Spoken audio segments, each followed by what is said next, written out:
U.S. Farm Report is brought to you by Firestone Ag. Harvey Firestone invented the first pneumatic farm tire, forever changing what it means to farm hard. Visit FirestoneAg.com to learn more about this history and tire solutions for today. Well, the buzzwords are everywhere: sustainability, conservation, carbon footprint, and climate-smart agriculture. But what does it mean in reality? Clinton Griffiths recently spoke with Farm Journal field agronomist Ken Ferry about what he calls the sustainability triangle. Farming looks different in every corner of the country, but being a good land steward comes with some consistency. What we call the sustainable triangle is kind of an overlapping of different environments. And of course, every farm has a natural environment, and that's going to be the climate, the weather, where of course you live is going to be a big part of that. But the amount of rainfall you get, the snow, the frost, all that comes into the natural environment. The natural environment is one corner of the triangle. The physical environment is another. And the physical environment is where you're farming in each field, each zone within the field. Is it sand? Is it clay? Is it well drained? Is it irrigated? Is it tiled?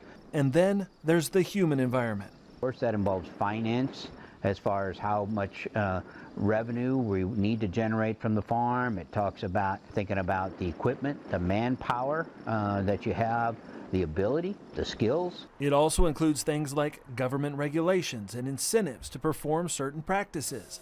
Ultimately, all three areas work together, and where they overlap is a farm's sustainable return on investment.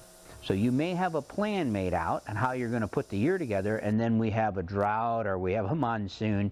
You're going to have to make changes in your human portion of that to make sure that you can mitigate risks that are going to come with the weather in your particular field environments that are out there.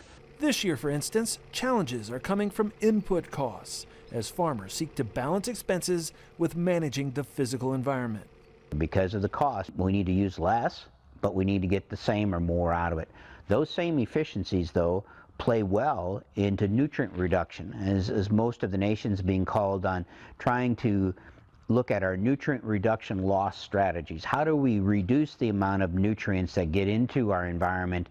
And one of the ways is be as efficient as you can with the nutrients that you're working with out there.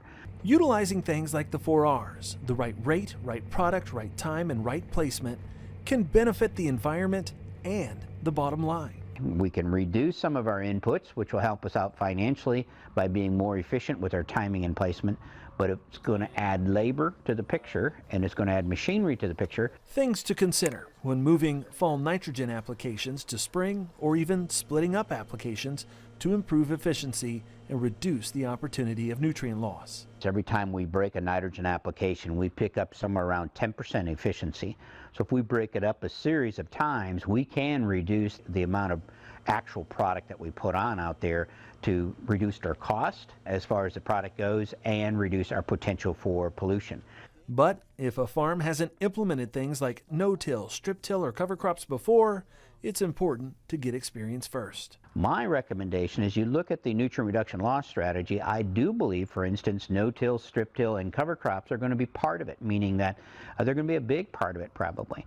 Whether you agree with it or not, you need to figure out what the ROI of those practices are on your operations. Ultimately, working to balance the cost of conservation across the entire sustainable triangle. Thanks, Clinton. All right, up next, customer support. And John Phipps, he has some big news. Big news.